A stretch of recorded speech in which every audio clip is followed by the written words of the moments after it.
রাষ্ট্রবিরোধী মতাদর্শ কার সাথে সোনিয়া গান্ধী জবাব চাই, জবাব দাও। বন্দে মাতরম সঙ্গীতের অবমাননা কার সাথে রাহুল গান্ধী জবাব চাই, জবাব দাও। রাহুল গান্ধী সোনিয়া গান্ধীকে জানার ধিক্কার। রাহুল গান্ধী সোনিয়া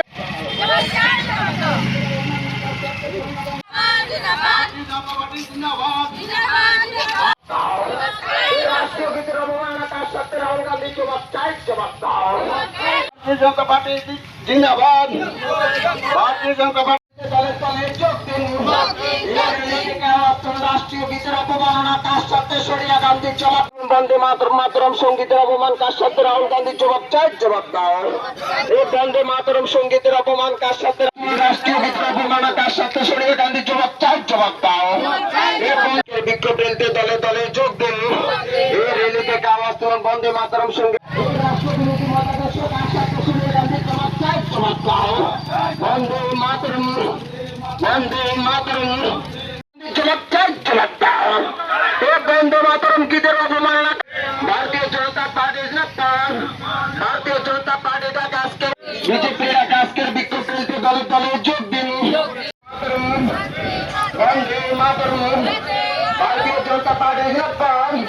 ভারতীয় জনতা পার্টি জিন্দাবাদ।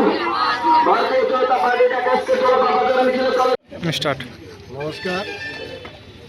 গতকালকে আমাদের ভারতবর্ষের ঐতিহাসিক দিন ৮০তম স্বাধীনতা দিবস উপলক্ষে সারা দেশব্যাপী যখন এই দেশে স্বাধীনতা দিবস উদযাপন করছেন, কিন্তু গতকালকে কংগ্রেস দল এবং সোনিয়া গান্ধী কর্তৃক বন্দে মাতরম গানের যে অবমাননা হয়েছে তারই প্রতিবাদে সারা দেশব্যাপী যে তীব্র প্রতিবাদ জানিয়ে যে বিক্ষোভ মিছিল, তারই অঙ্গ হিসেবে আজকে 40 সাবরুম মণ্ডলের যুব মোর্চার উদ্যোগে জলভা বাজারে আমরা এই বন্দে মাতরম গানের অবমাননার প্রতিবাদে তীব্র প্রতিবাদ জানিয়ে আজকে এখানে বিক্ষোভ মিছিলে আমরা সকলে সমবেত হয়েছি। আপনারা দেখছেন নিউজ তৎকাল 24।